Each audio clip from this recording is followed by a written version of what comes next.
السلام عليكم ورحمة الله وبركاته. الحمد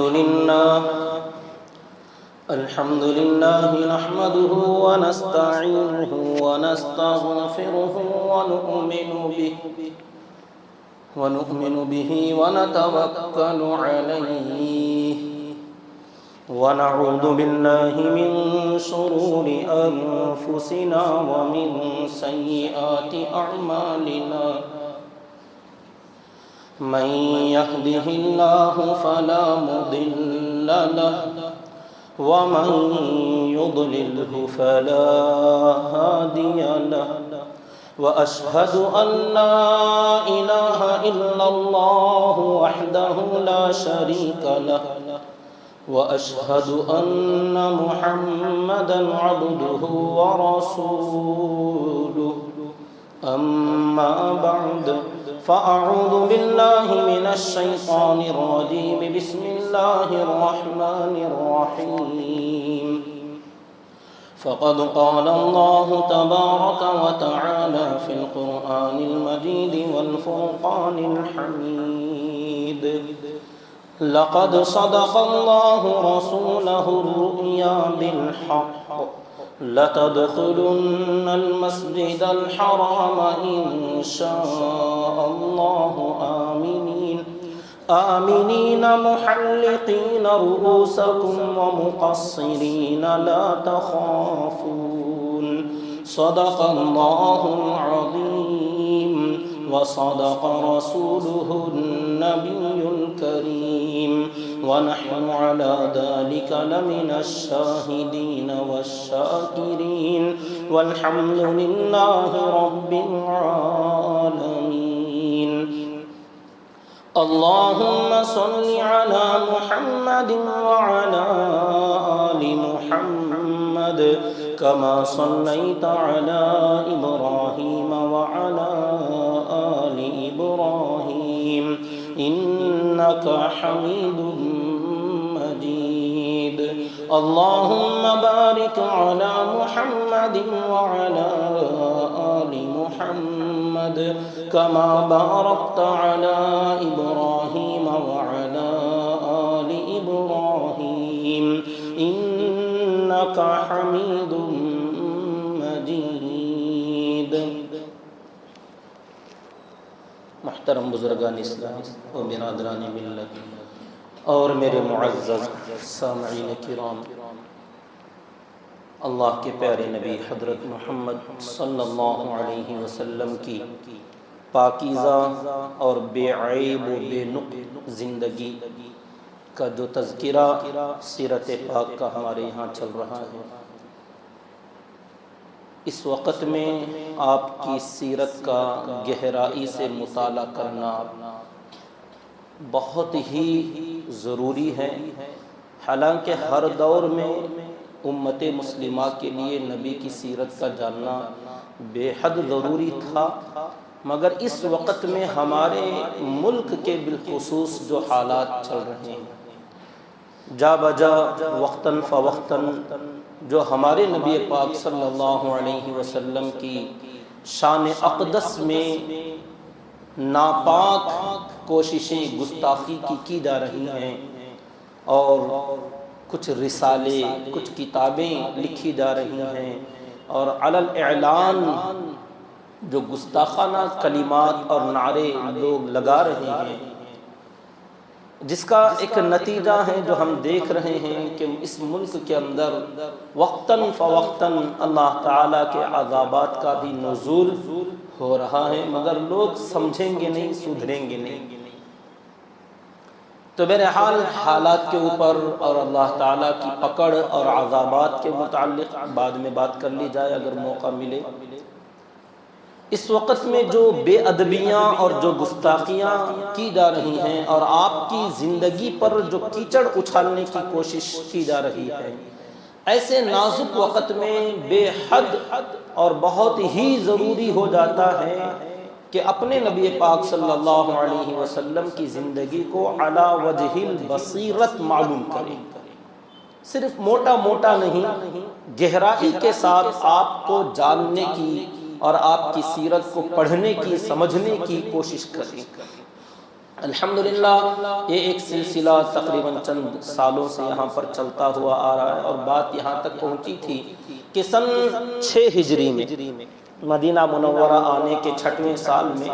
اللہ تعالیٰ نے آپ صلی اللہ علیہ وسلم کو ایک سچا خواب دکھلایا کہ آپ حرم میں جا رہے ہیں، عمرہ کر رہے ہیں، حلق کروا رہے ہیں صحابہ اکرام، اور بال کٹوا رہے ہیں۔ تو آپ نے صحابہ کو حکم دیا اور 1400 تقریباً صحابہ کرام کی جماعت کو لے کر آپ روانہ ہوئے۔ درمیان میں خالد بن ولید رضی اللہ تعالیٰ عنہ کی طرف سے رکاوٹ آئی، تو راستہ بدل کر عام راستے سے ہٹ کر تھوڑا مشکل راستوں سے گزرتے ہوئے آپ کو مکے کی شاہراہ پر آنا پڑا۔ جب حدیبیہ کے اس جگہ پر جہاں ایک یادگار اور بہت ہی اہم ترین واقعہ پیش آیا، اس حدیبیہ کے مقام پر پہنچنے سے تھوڑا پہلے، جیسا کہ گزشتہ جمعہ میں نے بتلایا تھا، آپ کی مبارک اونٹنی قصوہ بیٹھ گئی تھی، تو صحابہ نے اٹھانے کی کوشش کی۔ پھر آپ نے قسم کھائی کہ ہم خانہ کعبہ کا احترام کریں گے اور اپنی قرابت داری، رشتہ داری کا احترام کریں گے، خون خرابہ نہیں کریں گے، اور امن و آشتی کے لیے، صلح کے لیے جو بھی مجھ سے درخواست کریں گے قریش کے لوگ، سب کو میں مان لوں گا۔ آپ نے جب قسم کھائی تو اونٹنی اٹھ کر چلنا شروع ہو گئی۔ جب مکہ مکرمہ کے راستے پر آپ تشریف لے جا رہے تھے، حدیبیہ کے مقام سے تھوڑا پہلے ایک اور واقعہ پیش آیا تھا۔ آپ نے صحابہ اکرام سے فرمایا کہ تم اپنے وطن واپس آ رہے ہو، مکہ مکرمہ جہاں سے تم لوگ گئے تھے، یہاں اللہ تعالیٰ تمہیں دوبارہ لا رہا ہے، تو اس وطن میں جس سے ہم محروم کر دیے گئے، یہاں سے ہم کو ہٹا دیا گیا تھا، خانہ کعبہ کی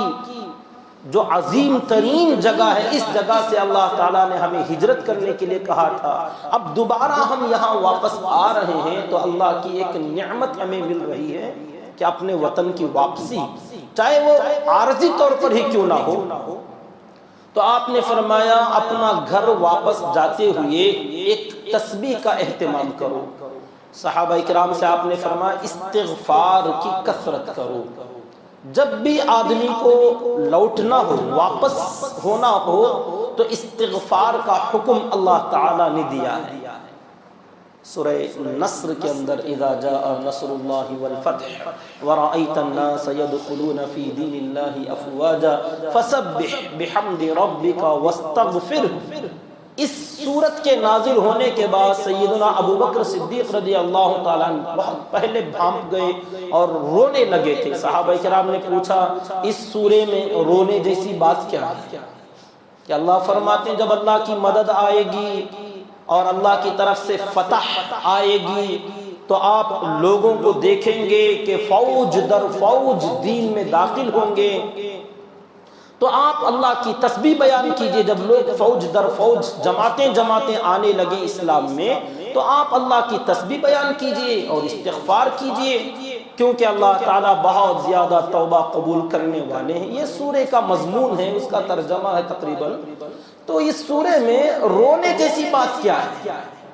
تو سیدنا ابو بکر صدیق رضی اللہ تعالیٰ عنہ اس سورے کے اس نقطے کو بھانپ گئے اور اس نقطے کی طرف صحابہ کی توجہ مبذول کرائی اور اشارہ دیا کہ اللہ نے یہ فرمایا کہ اب ہماری مدد آ جائے گی، فتح آ جائے گی، لوگ جماعتیں جماعتیں جوق در جوق اسلام میں داخل ہوں گے، تو اب آپ تسبیح کیجئے، استغفار کیجئے۔ مطلب یہ کہ اب آپ کا مشن پورا ہو گیا، آپ کی ذمہ داری اور آپ کی ڈیوٹی، جس کام کے لیے ہم نے مبعوث فرمایا تھا، اب لوگ فوج در فوج آنے لگیں گے، جوق در جوق آنے لگیں گے، تو اب آپ کا کام پورا ہو گیا۔ جب کسی کا کام پورا ہو جائے تو وہ واپسی کی تیاری کرتا ہے۔ تو اللہ تعالیٰ نے فسبح بحمد ربک واستغفر، استغفار کے حکم میں واپسی کی تیاری کا حکم دیا، تو آپ اس دنیا سے واپس ہونے والے۔ تو اس نقطے پر جب صحابہ کرام کی توجہ پڑی تو پھر صحابہ بھی مغموم ہو گئے، پریشان ہو گئے کہ ہاں یار بات سمجھنے کی ہے۔ تو اللہ کے نبی صلی اللہ علیہ وسلم کی بھی عادت شریفہ تھی، جب بھی آپ سفر میں جاتے، سفر سے واپسی جب ہوتی تو آپ اپنے بستی، اپنے گھر شہر واپس آتے ہوئے دعا کا اہتمام کرتے تھے، آئبون تائبون عابدون حامدون لربنا ساجدون، کہ ہم توبہ کرنے والے ہیں، لوٹنے والے ہیں، اللہ کی تعریف کرنے والے ہیں، اپنے رب کی عبادت کرنے والے ہیں اور اپنے رب کے سامنے سجدہ کرنے والے ہیں۔ تو آئبون تائبون یہ الفاظ تھے آپ کے، اور آپ کی تلقین تھی کہ واپسی جب ہو اپنے علاقے میں، اپنے گھر میں واپس آئیں تو ان الفاظ کا اہتمام کرو، توبہ کرنے کے الفاظ بولو۔ یہ حکم کہاں سے لیا؟ اللہ کے نبی صلی اللہ علیہ وسلم پر سورہ نصر تو بعد میں اتری، مگر صلح حدیبیہ کے موقع پر آپ نے یہ جملہ فرمایا، تم لوگ توبہ کرو، استغفار کرو، کیونکہ آپ نے دلیل پیش کی کہ اپنی بستی میں واپس جاتے ہوئے توبہ کرنا، استغفار کرنا یہ خود اللہ کا حکم ہے، کیونکہ اللہ تعالیٰ نے بنی اسرائیل کو جب مصر سے، فلسطین کے علاقے سے ان کو دور رکھا تھا، اور جب ان کو واپس اپنے علاقے میں لوٹایا اللہ تعالیٰ نے بیت المقدس میں، تو اللہ تعالیٰ نے حکم دیا، وَإِذْ قُلْنَا اُدْخُلُوا هَذِهِ الْقَرْيَةَ فَكُلُوا مِنْهَا حَيْثُ شِئْتُمْ رَغَدًا وَادْخُلُوا الْبَابَ سُجَّدًا وَقُولُوا حِطَّةٌ نَغْفِرْ لَكُمْ خَطَايَاكُمْ۔ اللہ تعالیٰ نے بنی اسرائیل کو حضرت موسیٰ علیہ السلام کے ذریعے سے حکم دیا تھا کہ جب تم فلسطین میں بیت المقدس کے پاس جب تم جاؤ،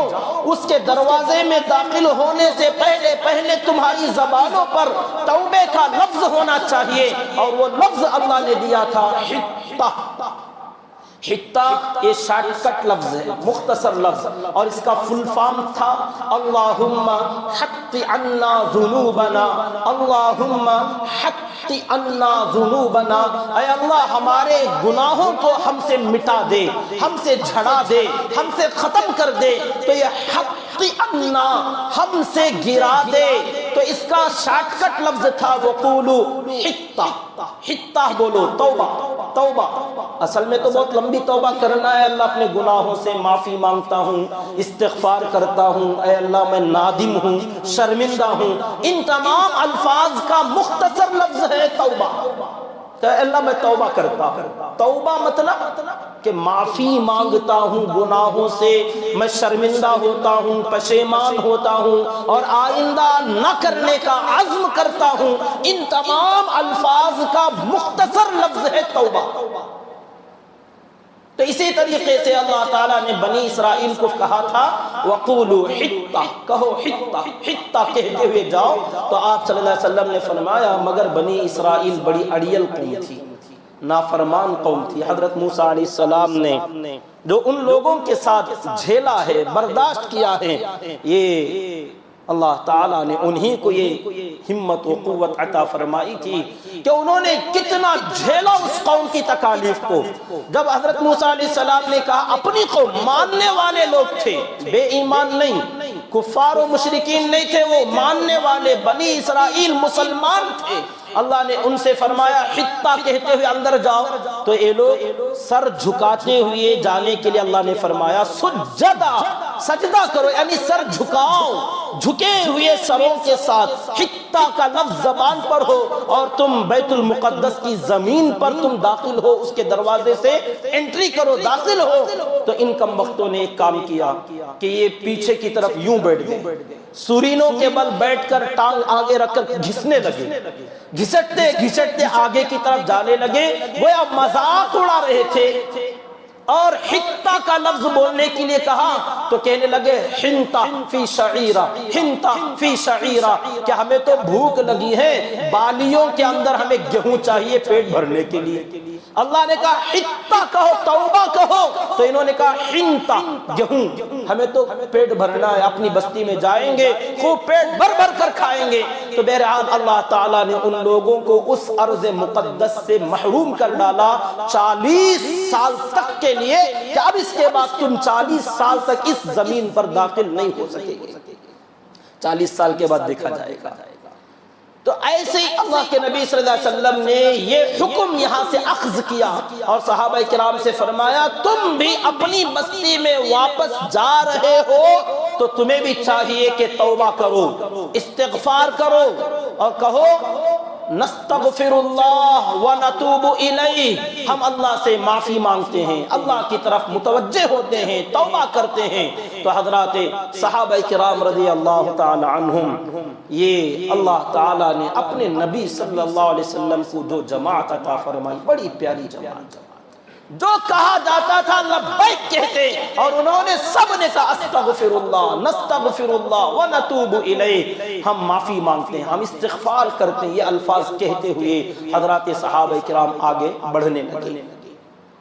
آپ صلی اللہ علیہ وسلم نے ان حضرات صحابہ کرام کی توصیف فرمائی، تعریف فرمائی کہ ان کی شان بہت اعلیٰ ہے، کہ ان کو جو کرنے کے لیے کہا جاتا ہے یہ اس میں شش و پنج میں نہیں پڑتے، یہ اس میں شک میں نہیں پڑتے، اور اس میں ذرہ برابر رد و بدل نہیں کرتے، جو کہا جاتا ہے وہ کر گزرتے ہیں۔ ان کی تو اعلیٰ ترین مثال آقا نے پیش فرمائی۔ ایک بنی اسرائیل تھے، جب ان سے کہا گیا تو انہوں نے لفظ بدل ڈالا، حیات بدل ڈالی، انداز بدل ڈالا، مگر ایک صحابہ کرام تھے، جب آقا نے فرمایا تو بس اپنی زبانوں پر استغفر اللہ اتوب الیہ الفاظ توبہ اور استغفار کے کہتے ہوئے آگے بڑھنے لگے۔ امید تو یہی تھی کہ سیدھے مکے میں چلے جائیں گے، تھوڑی بہت رکاوٹ ہوگی اور حرم میں جائیں گے، طواف کریں گے، عمرہ کر کے واپس آئیں گے، مگر اسی حدیبیہ مکہ مکرمہ سے تھوڑی دور پر ایک جگہ پر آپ کو رکنا پڑا۔ آپ یہاں پڑاؤ ڈالے، قیام فرمایا اور انتظار فرمانے لگے کہ دیکھیں آگے کا کیا سٹیپ اٹھایا جائے، کیا قدم اقدام کیا جائے، کیا قدم اٹھایا جائے، کیا قریش کو مطمئن کیا جائے، ان کو قائل کیا جائے کہ وہ ہمیں آرام سے حرم میں داخل ہونے دیں اور ہمیں عمرہ کر لینے دیں، اور ہم بغیر کسی چھیڑ چھاڑ کے خون خرابے کے واپس اپنے علاقے واپس چلے جائیں، مگر کیا یہ ہمیں جانے کی اجازت دیں گے کہ نہیں؟ کیونکہ جو خبریں سنی ہوئی تھیں، جو لوگوں نے پہنچایا تھا، اس سے اندیشہ تھا کہ آسانی کے ساتھ حرم میں داخل نہیں ہوا جا سکتا۔ تو آپ یہیں قیام فرمائیں۔ تھوڑی دیر گزری تھی کہ قبیلہ خزاعہ جو مکہ مکرمہ سے تھوڑا فاصلے پر ایک قبیلہ تھا، اور یہ قبیلہ خزاعہ جو ہے مدینہ منورہ سے بہت اچھے تعلقات رکھتا تھا۔ خود اللہ کے نبی صلی اللہ علیہ وسلم اور حضرات صحابہ کرام رضی اللہ تعالی عنہم کے خیر خواہ لوگ تھے یہ قبیلہ خزاعہ کے لوگ۔ وقتاً فوقتاً قریش کی سازشوں کا اور ان کے پلاننگز کا اور ان کے اقدامات کا میسج، خبر، پیغام مدینہ منورہ یہ لوگ بھیجا کرتے تھے۔ اس بات کو قریش کے لوگ بھی جانتے تھے کہ خزاعہ کے لوگ سے تھوڑا الرٹ رہنا ہے، کیونکہ یہ لوگ صحابہ کے اور حضور اکرم صلی اللہ علیہ وسلم کے زیادہ وفادار ہیں قریش کے مقابلے میں۔ تو اس قبیلہ خزاعہ کا ایک سردار قسم کا آدمی بدیل بن ورقا، جو اس وقت تک کبھی مسلمان نہیں ہوئے تھے، بعد میں مکہ جب فتح ہوا تو فتح مکہ کے موقع پر اسلام میں داخل ہوئے، لہذا رضی اللہ تعالی عنہ حضرت بدیل بن ورقا رضی اللہ تعالی عنہ کچھ لوگوں کے ساتھ آپ سے ملنے کے لیے سب سے پہلے آئے۔ اس سے معلوم ہوتا ہے کہ ان کے تعلقات بہت اچھے تھے۔ جب ان کو پتا چلا، پہلے سے معلوم تھا کہ آپ تشریف لا رہے ہیں، حالانکہ وہ بے ایمان تھے، کافر تھے، لیکن جسے کہتے ہیں سیکولر مائنڈ، اچھی سوچ رکھنے والے، سوچ وچار اچھے، کہ بھئی انسانیت کا ساتھ دینا چاہیے، دھرم مذہب تو بعد میں ہے، کہ پہلے تو انسانیت کی بنیاد پر ہر آدمی کو جینے کا حق دیا جائے، بعد میں آدمی اپنی مرضی سے جس دھرم کو اختیار کرے، جس دین کو پسند کرے، وہ اپنے دین پر چلتا رہے، وہ کسی کو چھیڑے نہ، رکاوٹ نہ ڈالے اور اپنے دین پر لگا رہے، کوئی حرج کی بات نہیں۔ یہ پوری دنیا کا سسٹم یہی ہے، ہر جگہ کا یہی سسٹم ہے کہ آپ اپنے دین پر رہو۔ قرآن نے بھی فرمایا لکم دینکم ولی دین، کہ تمہیں تمہارا دین اچھا لگتا ہے تو رہو اس میں. اور اللہ نے فرمایا لا اکراہ فی الدین، دین میں داخل کرنے کے سلسلے میں کوئی زور نہیں، کوئی زبردستی نہیں. تو معلوم ہوا کہ آدمی جو دین چاہتا ہے اختیار کرے. اور ایک جگہ فرمایا فمن شاء فلیؤمن ومن شاء فلیکفر. ارے بھئی اختیار ہے تمہیں، تم میں سے جو ایمان لانا چاہتا ایمان لائے اور جو کفر کرنا چاہتا کفر کرے. اجازت تو نہیں ہے مگر اختیار ہے. اجازت اللہ نے کفر کی نہیں دی، اختیار دیا تمہاری مرضی. مگر یاد رکھو کفر کرو اور زندگی گزارو، گزر جائے گی مگر آخرت پھنس جائے گی. اتنا یاد رکھو. اللہ تعالیٰ نے یہ سمجھایا اِنَّا اَعْتَدْنَا لِلْكَافِرِينَ سَعِيرًا کہ جو ایمان لانا چاہے ایمان لائے، جو کفر کرنا چاہے کرے. مگر یاد رکھو آخرت میں بڑا دردناک عذاب کفر کرنے والوں کو ملے گا. مگر دنیا میں فرمایا دنیا تو سب کی ہے، سب اپنی من مرضی کی زندگی گزار سکتے ہیں. چاہو رب چاہی زندگی گزار لو، چاہے من چاہے زندگی گزار لو، گزر جائے گی. سب کو یہاں ڈھیل دیا گیا ہے. فَمَهِّلِ الْكَافِرِينَ أَمْهِلْهُمْ رُوَيْدًا. آپ ڈھیل دیجئے ہم بھی ڈھیل دیتے ہیں. تو یہاں سب کے لیے اختیارات اور سب کے لیے اللہ تعالیٰ کے انتظامات یکساں ہیں کہ سب سورج، چاند، ہوائیں، کہکشائیں، بادل، زمین، آسمان، سمندر، پانی،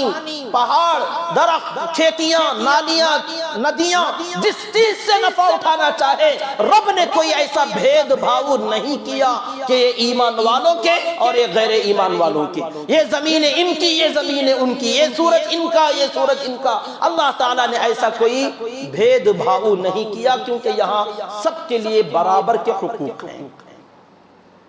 تو میرے حال ایسی سوچ رکھنے والے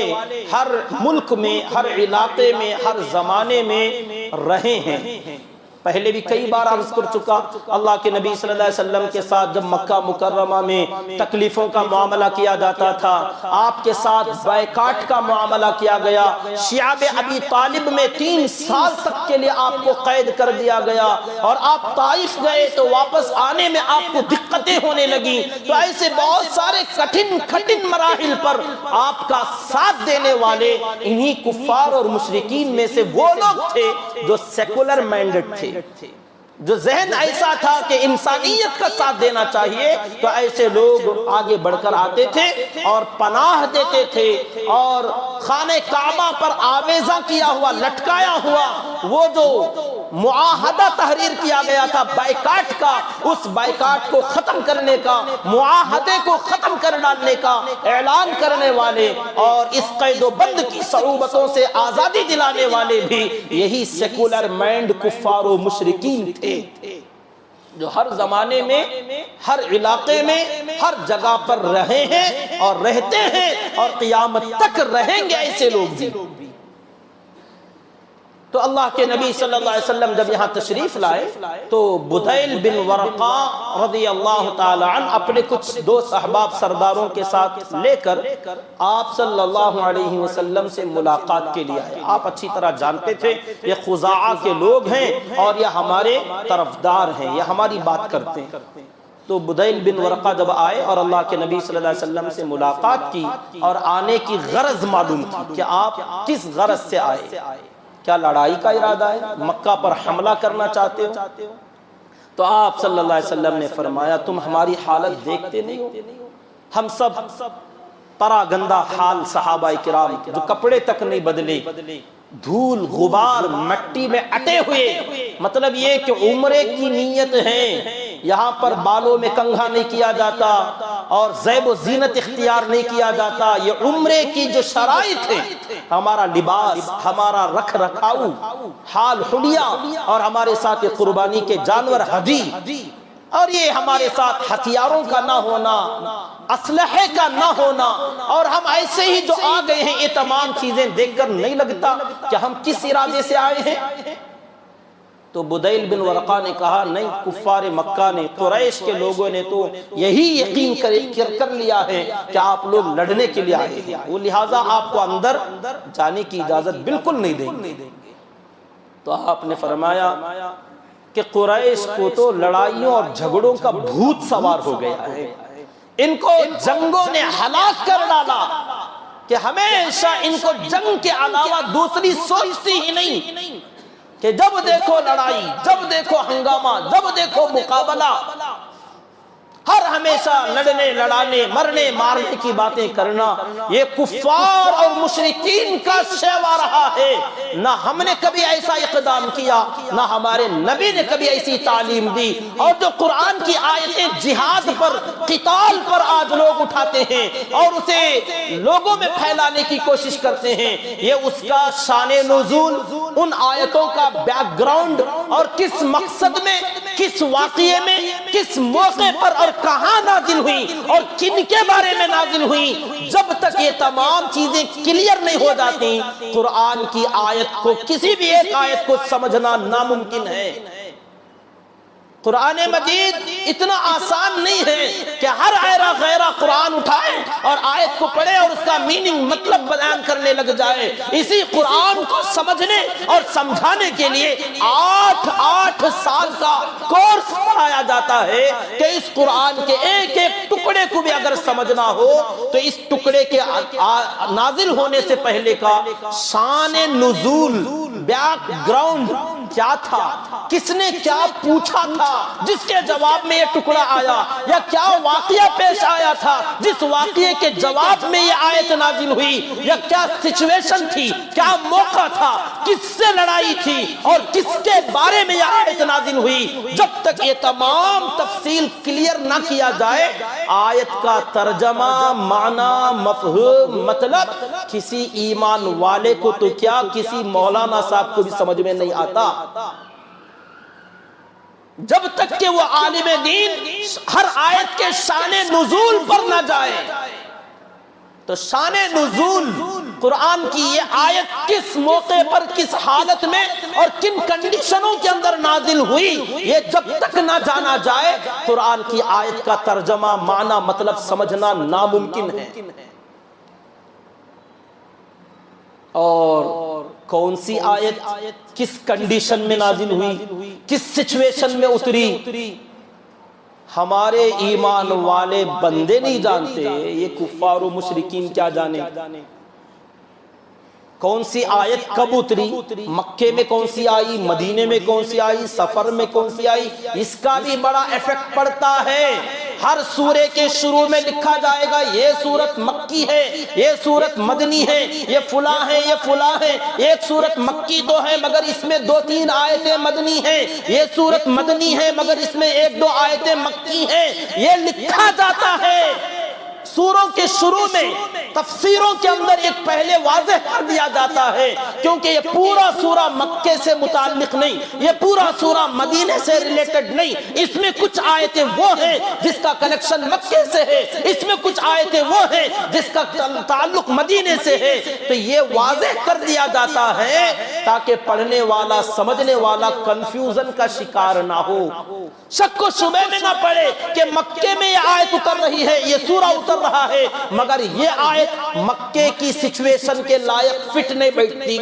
یہ آیت، یہ سورہ مدینے میں نازل ہو رہا ہے مگر اس میں کی یہ آیت مدینے کی کنڈیشن کے حساب سے فٹ نہیں بیٹھتی، تو بتایا جاتا ہے یہ سورہ تو مدنی ہے مگر یہ آیت مکی ہے، یہ سورہ تو مکی ہے مگر یہ آیتیں مدنی ہیں۔ یہ کیوں بتایا جاتا ہے؟ تاکہ اس آیت کا میننگ اور معنی اور مفہوم اور مطلب 100% صحیح معنوں میں تم سمجھ سکو، تو یہ سمجھنا اسی وقت میں پاسبل ہے جب تم اس کا شان نزول اور اس کا بیک گراؤنڈ سمجھو گے۔ میرے بھائیو، یہ بہت قیمتی بات بتا رہا ہوں میں آپ کے سامنے، بھی واٹس ایپ میں، فیس بک میں، انسٹاگرام میں، طرح طرح کے، یہ جو ہمارا آج موبائل کا زمانہ ہے، طرح طرح کی چیزیں آپ کے سامنے آئیں گی اور بندہ پڑھتا ہے کہ ہاں بھئی قرآن میں پتہ نہیں کیا صحیح کیا غلط۔ لا ریب فی، قرآن میں ڈاؤٹ نہیں، شک نہیں، تمہیں شک میں ڈالا جائے گا مگر شک میں تمہیں پڑھنا نہیں ہے، تو اس کے لیے ضروری ہے کہ اپنے علماء سے کانٹیکٹ کرو، اپنے علماء سے رجوع کرو اور پوچھو کہ کسی کہنے والے نے یہ کہا ہے، اس آیت کے بارے میں یہ لکھا ہے، کیا یہ صحیح ہے؟ قرآن میں کچھ آیتیں ہیں جن کو ہٹانے کی بات، یہ آج کا نہیں، یہ تو بہت پرانے زمانے کا رٹ ہے جو لگا رہے ہیں، یہ کوئی نیا نہیں، کوئی آج کا کتا بھونکنے لگ جائے جس کا نام بھی ہم اپنی زبانوں سے لینا نہیں چاہتے تاکہ کہیں اس مبارک تذکرے کے موقع پر اپنی زبان گندی نہ ہو جائے۔ تو ان حالات کا جاننا بہت ضروری ہے کہ شان نزول قرآن مجید کی آیتیں وغیرہ، بہرحال بات چل رہی تھی، اللہ کے نبی صلی اللہ علیہ وسلم جب یہاں حدیبیہ میں تشریف فرما ہیں تو بدیل بن ورقہ اپنے دوست احباب کے ساتھ آئے اور آ کر بات چیت کی، تو آپ نے یہی رکھا کہ ہم لڑنے کے لیے نہیں آئے، ایک قریش کے اوپر لڑائی جھگڑے کا بھوت سوار ہو گیا، تو اصل لڑنے لڑانے والے تو وہ ہیں، اور آج کیچڑ اچھالا جاتا ہے اسلام پر اور صحابہ پر اور اللہ کے نبی صلی اللہ علیہ وسلم پر کہ قتال انہوں نے کی، جہاد انہوں نے کیا، ارے ہم نے تو دفاع کیا ہے۔ دفاع اور اقدام میں بہت فرق ہوتا ہے۔ اٹیکنگ منظر اختیار کرنا اور رخ اختیار کرنا یہ الگ منظر ہوتا ہے، اور دفاع کا انداز اختیار کرنا یہ الگ منظر ہوتا ہے۔ دفاع اور اٹیک، اقدام، یہ دونوں چیزوں میں بہت انتر ہے، بہت فرق ہے۔ بدر میں اقدام نہیں کیا گیا، احد میں اقدام نہیں کیا گیا، خندق میں اقدام نہیں کیا گیا، ہر جگہ پر دفاعی انداز تھا، اور اب بھی جو آئے ہیں لڑائی اور جھگڑے کا کوئی ارادہ نہیں، کوئی نیت نہیں، آپ بار بار بتاتے جا رہے، قسمیں کھا رہے ہیں۔ اب یہاں آئے تو بدیل بن ورقہ سے کہا کہ ان قریش کو تو لڑائیوں جھگڑوں نے ہلاک کر ڈالا، اور آپ نے ایک تجویز رکھی کہ بدیل تم جاؤ اور قریش کے لوگوں کو سمجھاؤ کہ دیکھو یہ میرے درمیان سے ہٹ جائیں،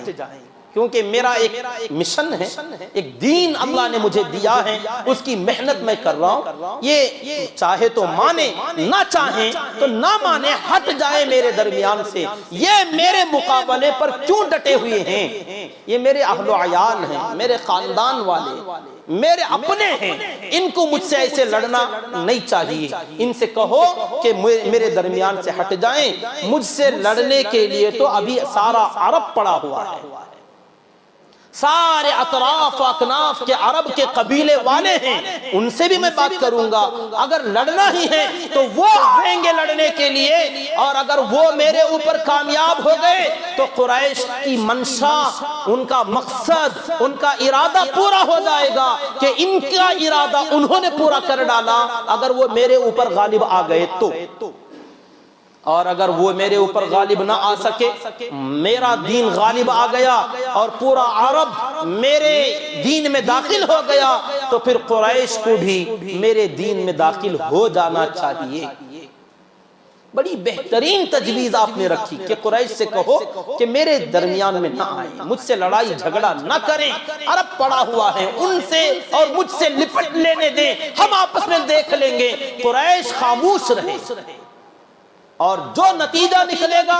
اگر وہ جیت جائیں تو ان کی جیت، اور اگر وہ ہار جائیں تو اس کے بعد پورا عرب جو ایکشن اٹھائے گا، جو قدم اٹھائے گا، قریش کو بھی چاہیے کہ وہ بھی یا تو میرے دین میں آ جائیں یا پھر اپنے دین پر رہنا چاہیں رہیں، مگر لڑائی جھگڑا مجھ سے نہ کریں۔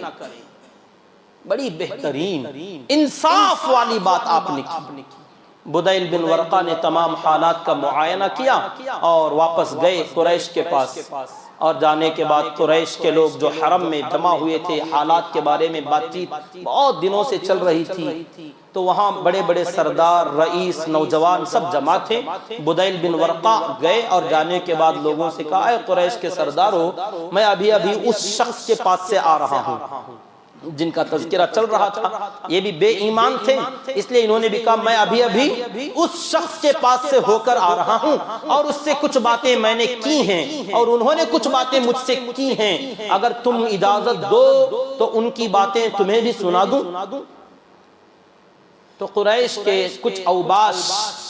اور بدماش قسم کے نوجوانوں نے کہا رہنے دو، ان کی باتیں یہاں لا کر مت سنا، تم تو ان کے طرفدار ہی ٹھہرے، ان کی باتیں ہم سننا نہیں چاہتے، وہ کیا بولتے ہیں کیا کرتے ہیں ہمیں سننا کوئی پسند نہیں ہے، اس لیے آپ اپنی جگہ پہ رہو، کوئی سنانے کی کوشش مت کرو۔ مگر قریش کے سرداروں نے، کچھ بڑے لوگوں نے کہا کہ نہیں، سن لینا چاہیے، آپ بتاؤ بھی کیا بات ہوئی۔ تو انہوں نے وہی بات رکھی کہ انہوں نے عمرے کی نیت کی ہے، ان کے ساتھ حالات ایسے ہیں، لڑائی جھگڑے کے کوئی اسلحے اور اوزار ان کے پاس نہیں ہیں، حالت ان کی بتاتی ہے، ان کے ساتھ ہدی قربانی کے جانور ہیں، یہ سب اشارہ ہے کہ وہ لڑائی جھگڑے کے ارادے سے نہیں بلکہ عمرے کے ارادے سے آئے ہیں، اور عمرہ کرنے سے کسی کو آج تک منع نہیں کیا گیا، تو ان کو کیوں منع کریں گے؟ پھر انہوں نے یہ بھی کہا ہے کہ تم درمیان سے ہٹ جاؤ، وہ فلاں فلاں ساری تفصیل بدیل بن ورقہ نے سنائی، تو لوگوں نے کہا تم تو دلالی کر رہے ہو، تمہیں ہٹ جانا چاہیے، تم جاؤ اپنی جگہ پر رہو، تم تو پہلے ہی سے انہی کے طرفدار رہے۔ تو بدیل بن ورقہ رضی اللہ تعالیٰ بڑے ناراض ہوئے، کہا میں نے تو حقیقت سنا، جو بات ہوئی تھی وہ بات میں نے آپ کے سامنے رکھی، ماننا یا نہ ماننا وہ تمہاری مرضی۔ لیکن آخر میں بدیل نے کہا یاد رکھو، اگر تم لڑائی پر ہی اڑے رہے تو پھر تم سارے قریش کو ہلاک کر ڈالو۔ جو صحابہ کرام کا عزم، جو ان کے اندر جو استقلال بدیل بن ورقہ نے دیکھا تھا، اس کی پیشین گوئی انہوں نے کر ڈالی کہ تمہیں لڑائی جھگڑے پر اڑنا نہیں چاہیے، ہٹ جاؤ، اگر اڑے رہے تو پھر سارے قریش کو تم ہلاکت میں ڈال دو گے۔ کہہ کر بدیل بن ورقہ اپنے ساتھیوں کے ساتھ اپنے قبیلہ خزاعہ میں چلے گئے۔ تو اب قریش کو فکر ہوا کہ ہمارا کوئی آدمی، یہ تو باہر کا آدمی تھا نا، اپنا کوئی ایلچی یہاں سے جائے، قاصد جائے اور جا کر بات چیت کر کے آئے، صحیح حالات کا اندازہ لگا کر آئے کہ وہ کیوں آئے ہیں، کیا ان کی پلاننگ ہے، یہ سمجھنے کے لیے کسی ایک اچھے آدمی کو بھیجنے کا ارادہ کیا۔ تو مکرز بن حفص ایک آدمی تھا، اس کو ذمہ داری دی گئی کہ تو جا اور جا کر دیکھ کر آپ بات چیت کر کے آ۔ تو مکرز بن حفص حدیبیہ کے مقام پر آ رہا تھا، اللہ کے نبی صلی اللہ علیہ وسلم نے دور ہی سے دیکھا تو آپ پہچان گئے کہ کون لوگ ہوتے ہیں۔ آپ نے دیکھتے ہی صحابہ کرام سے فرمایا یہ بڑا ہی مکار آدمی، اور ایک روایت میں آپ نے فرمایا یہ بڑا فاجر آدمی، اس سے تھوڑا چوکنے رہنا۔ جب وہ قریب آیا تو آپ صلی اللہ علیہ وسلم نے اس سے بھی وہی باتیں کی، کوئی رد و بدل نہیں،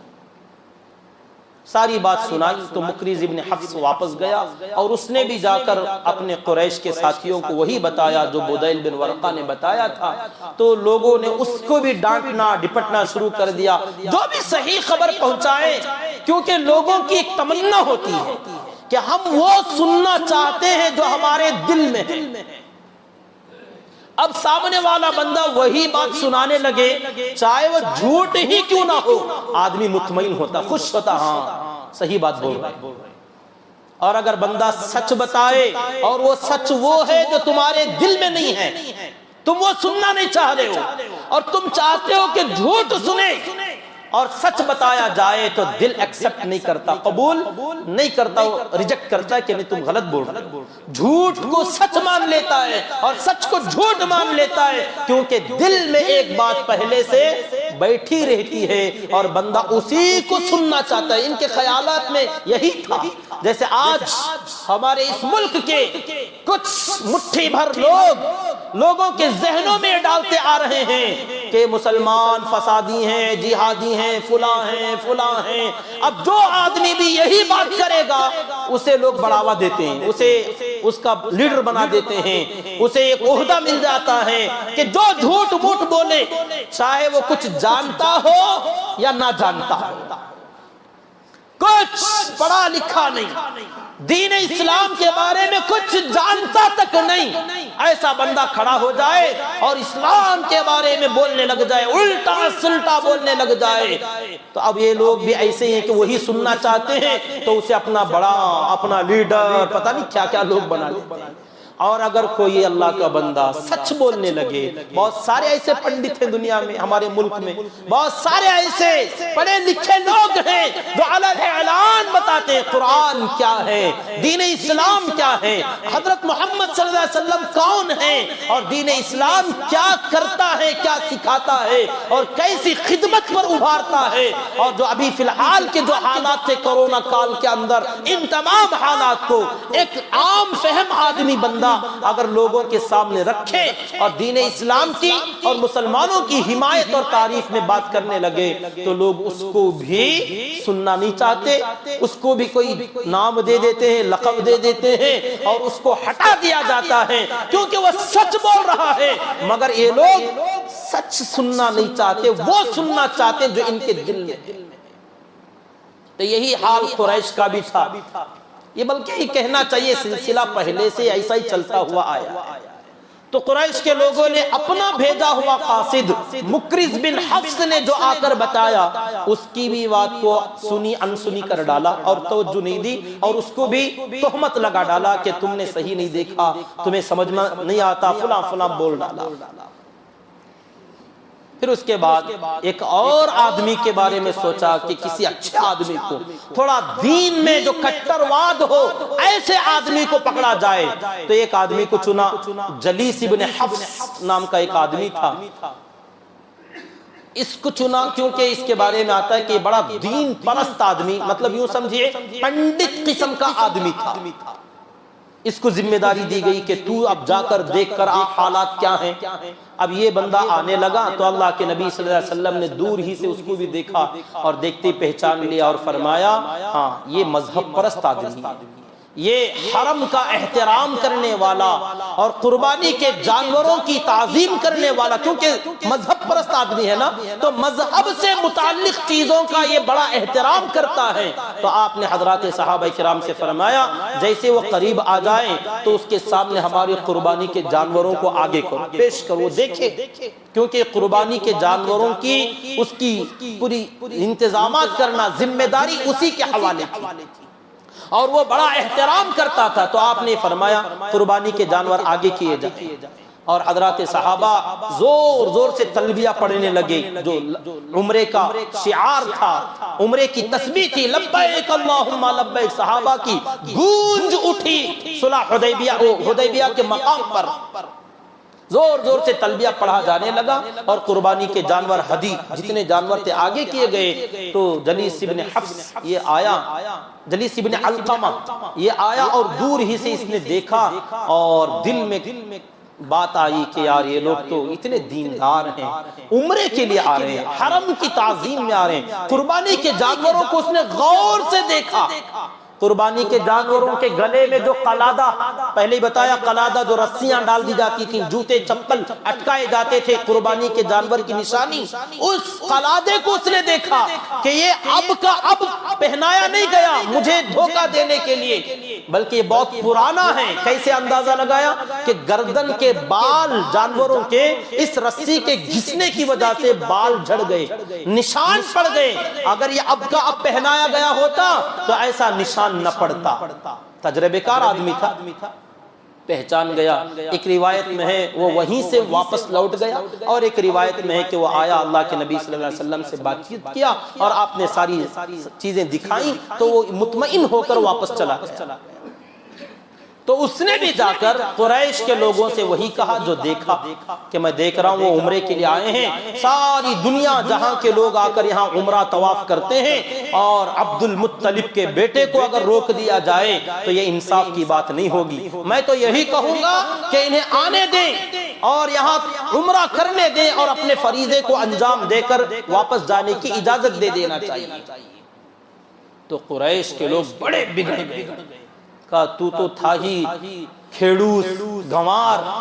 جاہل، تجھے تو کچھ عطا پتا ہی نہیں، تجھے تو بس وہ مذہب کا دھن سوار لیتا ہے، تھوڑا وہ گائے بیل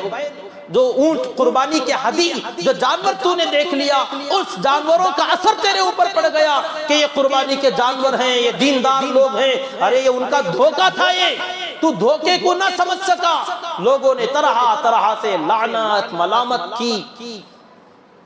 تو یہ جو جلیس ابن علقمہ تھا یہ اطراف و اکناف کے قبیلوں کا ذمہ دار آدمی تھا، تو یہ بھی بڑا بگڑ گیا،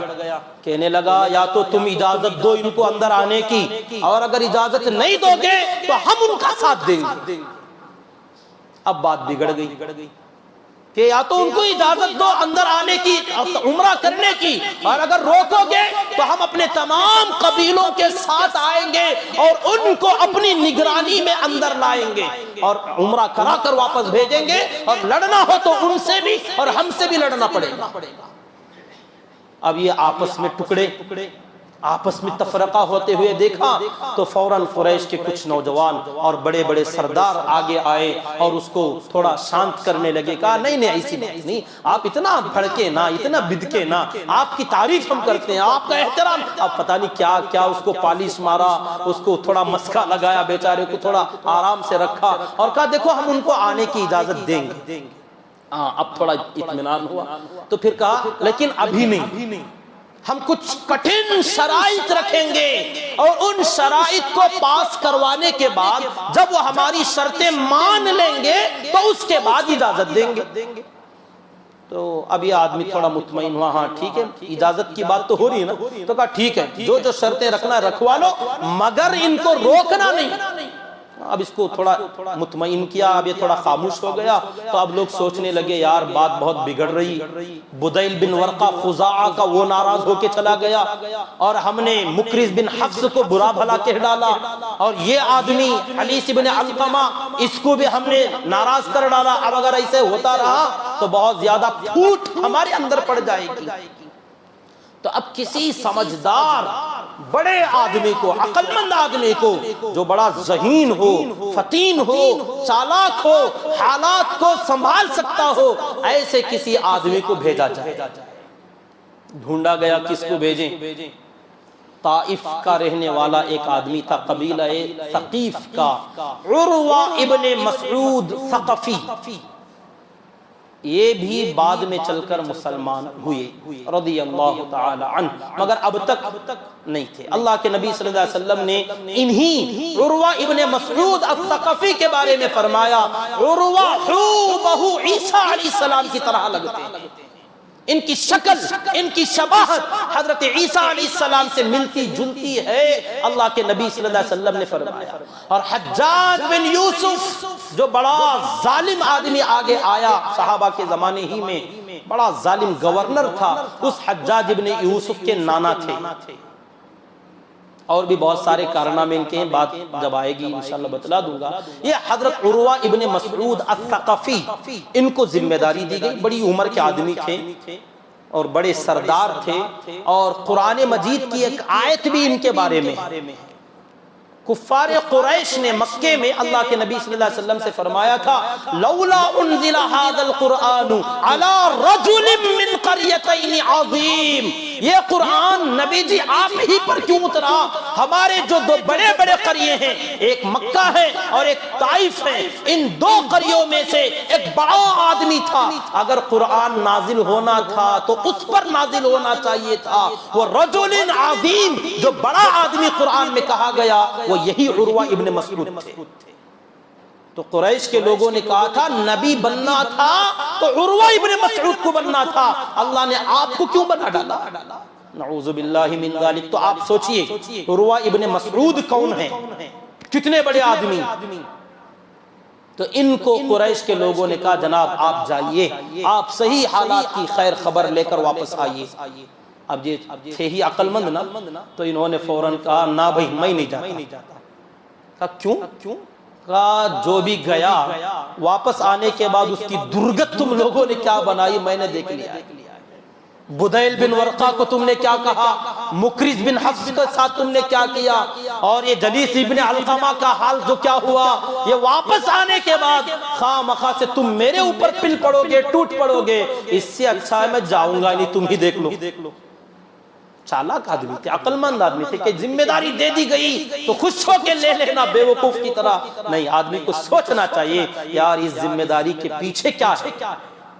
کہیں کوئی خطرہ تو نہیں؟ آدمی کو سوچنا چاہیے. صرف نام شہرت بڑا بننے کے لیے کوئی ایلچی بنا دیا جائے، قاصد بنا دیا جائے، عہدہ دے دیا جائے، فیصل بنا دیا جائے، آدمی خوش ہو کے نہ لے، اس کے پیچھے کے خطرات کو بھی دیکھے کہ اس کے پیچھے کیا ہے. جیسے عروہ ابن مسعود الثقفی رضی اللہ تعالیٰ عنہ نے کیا، تو پھر بعد میں لوگوں نے کہا نہ آپ کے ساتھ ہم ایسا ہرگز نہیں کریں گے. کہا کیا گارنٹی؟ تمہارا تو کوئی بھروسہ ہی نہیں. اب میں جو دیکھ کر آؤں گا وہی بتاؤں گا. کیا گارنٹی ہے کہ تم میرے ساتھ وہ حال نہیں کرو گے جو پہلے والوں کا ہوا؟ پھر بعد میں انہوں نے بہت قسمیں کھلائیں، لوگوں سے وعدے کرائے، اور سب سے کہا دیکھو تمہارا خاندان میرے خاندان کے باپ کا درجہ رکھتا ہے میرے خاندان کے بارے میں، کیونکہ رشتہ داری تھی، یہ طائف کے تھے. تو انہوں نے کہا تمہارا خاندان قریش میرے خاندان کے لیے باپ کے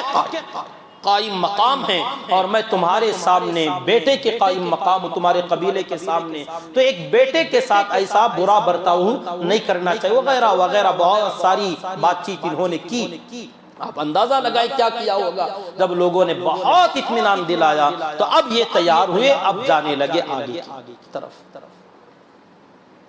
عروہ ابن مسعود الثقفی رضی اللہ تعالی عنہ ابھی فی الحال مسلمان نہیں ہیں. یہ آئے اللہ کے نبی صلی اللہ علیہ وسلم کے پاس اور بات چیت کے لیے تفصیل کے ساتھ ان سے بات ہوئی، اور پوچھا انہوں نے کہ آپ کیوں آئے؟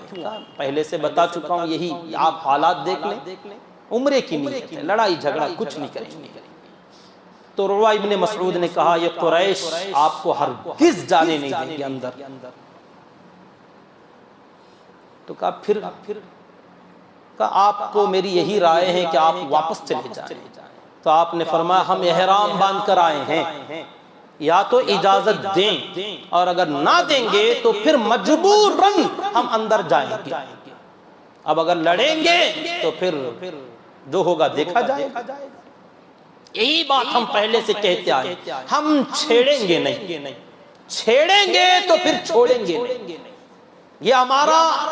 اٹل فیصلہ ہونا چاہیے. بزدل آدمی کو کبھی بننا نہیں چاہیے. ہم اپنی طرف سے اقدام نہیں کریں گے، اور اگر کرو اقدام تو پھر کوئی چوڑیاں پہنے ہوئے تو نہیں، ہم بھی جو ہوگا دیکھا جائے گا، یا تو فتح یا تو شہادت. ڈر کس بات کا؟ کس کا غم؟ کیا تمہارے باپ دادا کا ملک ہے؟ یہ ہمارا اپنا ہے، ہم نے اس کو سینچا، ہم نے اس کو پروان چڑھایا. ارے اس کے لیے تو ہم نے پسینہ کیا خون بہا ڈالا ہے. ہم اگر وقت پڑے آج بھی اپنی پرانی تاریخ دہرا کے رہیں گے انشاءاللہ، مگر اقدام ہم نہیں کرتے، ہماری وہ عادت نہیں. اللہ کے نبی صلی اللہ علیہ وسلم نے بھی کہا. تو عروہ ابن مسعود الثقفی نے تمام صحابہ کی طرف ایک نگاہ ڈالی، اور بڑا گندا جملہ عروہ ابن مسعود نے کہہ دیا. کیا کہا اے نبی، آپ اتنے لوگوں کے ساتھ، یہ بھانت بھانت کے لوگ ادھر کے ادھر کے جو جمع ہوئے ہیں، ان سب کو مکے کے تھوڑے، مدینے کے تھوڑے، وہ گنوار، وہ بدو، ان تمام لوگوں کو لے کر ان کے بھروسے پر آپ آئے ہیں مکے پر چڑھائی کے لیے. اگر مقابلہ ہوا نا تو یہ جو آپ کے دوست احباب ہیں نا، یہ سب آپ کو اکیلا چھوڑ کر بھاگ جائیں گے.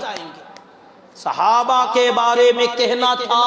عروہ ابن مسعود نے یہ گندا جملہ بول ڈالا کہ یہ آپ کے ساتھی جن کے بھروسے پر آپ آئے ہیں، اگر مقابلہ ہوا تو یہ سب آپ کو تنہا چھوڑ کر بھاگ جائیں گے، آپ ان کے بھروسے پر آئے. اللہ کے نبی صلی اللہ علیہ وسلم کے پیچھے ایک بڑی شخصیت سیدنا ابو بکر صدیق رضی اللہ تعالیٰ عنہ تشریف فرما تھے. ارحم امتی بی امتی ابو بکر، آقا نے فرمایا میری امت میں سب سے زیادہ نرم رحم دل ابو بکر، بہت نرم مزاج. حضرت عمر تو ہیں رضی اللہ تعالیٰ عنہ بڑے جلیل، بڑے غضب والے، غصے والے، حضرت موسیٰ علیہ السلام کی طرح، مگر اس موقع پر آپ دیکھو گے، سنو گے، تعجب میں پڑ جاؤ گے. حضرت ابو بکر کو وہ جوش، وہ غصہ ابل پڑا، میں آگے کہہ نہیں سکتا انہوں نے کیا کہا. گندی گالی بول دی، گندا جملہ. عام زبان میں کوئی بہت ہی گندا جملہ جو عام لوگ بولتے ہیں، ایسا جملہ اچانک ان کی زبان سے نکلا اور کہنے لگے تو ہمارے بارے میں یہ بات بولنے کی ہمت کیسے کرتا ہے، تیرے اندر اتنی مجال کہاں سے آئی؟ اب یہاں کوئی فتویٰ نہ لگائے، حضرت ابو بکر رضی اللہ تعالیٰ کو گالی نہیں دینا چاہیے۔ ایک اصول اس سے مرتب ہوتا ہے کہ آدمی کو خواہ چپکے چپکے شارٹ ٹیمپر نہیں ہونا چاہیے، شارٹ ٹیمپر، چپکے چپکے غصہ، خواہ سے اچھل کے پڑھنا، غصہ نہیں کرنا چاہیے، غصے کو کنٹرول میں رکھو۔ مگر ساتھ میں ایک فارمولا، ایک اصول یہ بھی ہے، جب غصے ہی کی بات کی جائے تب بھی تمہیں غصہ نہ آئے تو تم انسانی گدھے ہو۔ یہ فارمولا، یہ اصول ہے، بندے کو خواہ غصہ نہیں آنا چاہیے، غصے کی بات کی جائے تب بھی غصہ نہ آئے تو یہ انسان نہیں، وہ تو گدھا ہے۔ حضرت ابو بکر صدیق رضی اللہ تعالیٰ عنہ کے سامنے ان کی وفاداری پر الزام لگایا، ان کے ساتھ دینے کے بارے میں نکتہ لگایا عروہ ابن مسعود نے، تو یہ ایسی خطرناک چیز تھی کہ جوش ابل پڑا اور انہوں نے کہہ ڈالا ایک گندا جملہ اور کہا تو نے ہمارے بارے میں ایسی بات بولنے کی ہمت کیسے کی؟ عروہ ابن مسعود تو طائف کے تھے نا، وہ جلدی پہچانتے نہیں تھے لوگوں کو، تو انہوں نے پوچھا یہ کون ہے،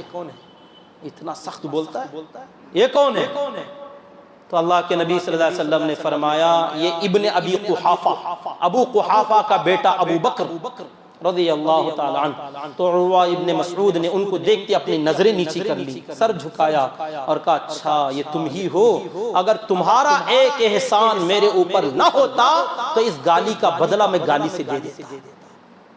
ایک احسان تمہارا میرے اوپر ہے، وہ بہت بڑا احسان تھا، ایک قتل کے سلسلے میں دیت دینی تھی 100 اونٹ کی، تو عروہ ابن مسعود کے پاس اتنا مال نہیں تھا، چندہ کیا انہوں نے، تو لوگ کچھ درہم دینار، کسی نے 1 اونٹ 2 اونٹ سے دیا،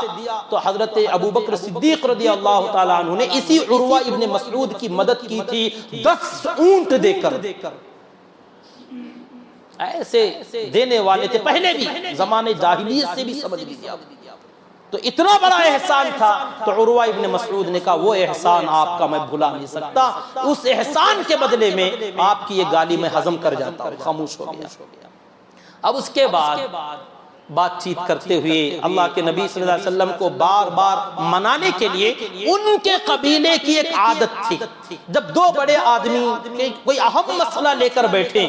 بات سلجھ نہ رہی ہو تو بات سمجھانے کے لیے، سلجھانے کے لیے، منانے کے لیے ان کے قبیلے کا ایک رواج تھا، وہ یہ کہ سامنے والے آدمی کے ٹھڈی میں ہاتھ ڈالتے تھے، داڑھی پکڑتے اور منت سماجت کرتے کہ دیکھو مان لو، ایسا کر لو، ہماری بات مان جاؤ۔ تو یہ ان کی عادت جو تھی، عروہ ابن مسعود آگے بڑھ کر اللہ کے نبی صلی اللہ علیہ وسلم کے داڑھی میں ہاتھ ڈال کر پکڑنے کی کوشش کی۔ ابھی ہاتھ قریب میں آیا ہی تھا،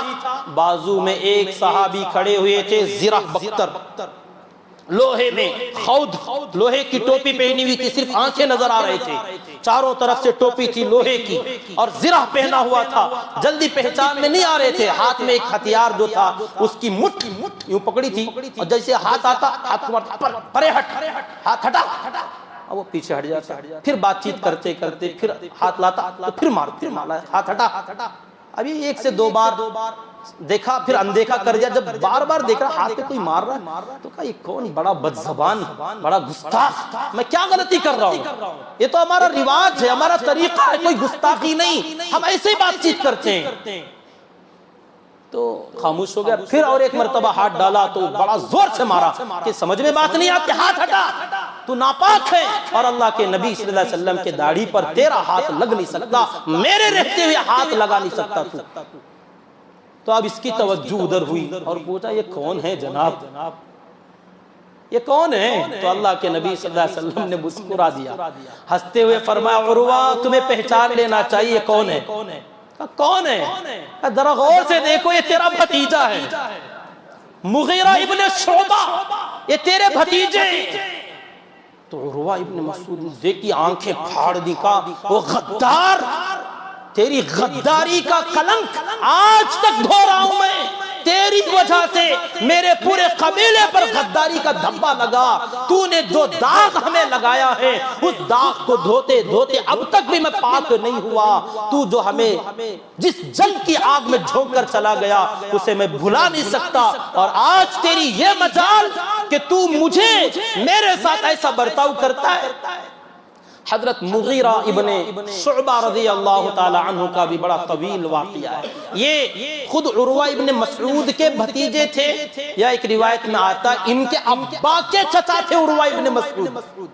مطلب یہ اپنے بھتیجے کے لڑکے تھے مغیرہ ابن شعبہ، تو یہ دادا کی حیثیت رکھنے والے تھے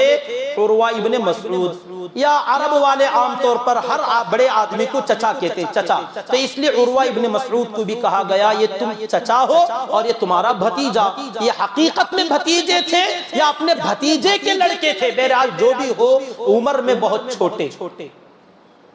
نوجوان، مگر نبی کی محبت کا یہ عالم تھا، چچا کے ہاتھ کو بار بار مار رہے تھے کہ پیچھے ہٹ، ہاتھ نہیں لگنے دوں گا۔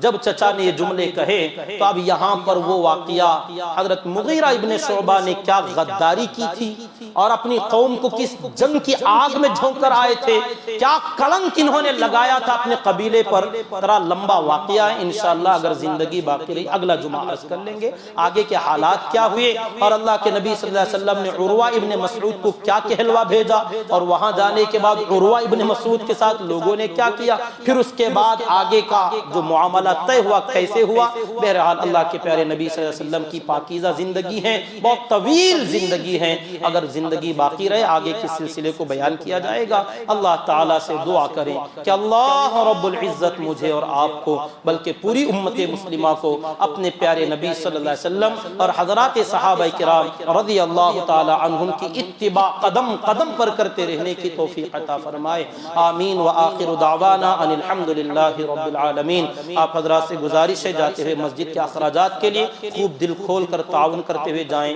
جو حضرات سنت نہیں پڑھیں وہ سنت پڑھ لیجیے۔